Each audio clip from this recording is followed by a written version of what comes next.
現在日本で生産されているスポーツホースのうちウエストファーレン、セルフランセに認定されない馬などが日本スポーツホースとして登録され、掛け合わせる親の品種によって様々なタイプの馬が存在します。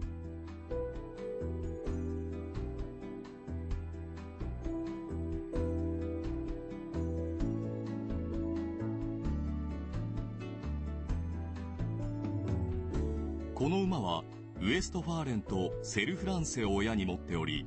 それぞれの特性を譲り受けています。リズミカルで軽快な歩様と素晴らしい飛越能力を見せ、総合馬として調教されています。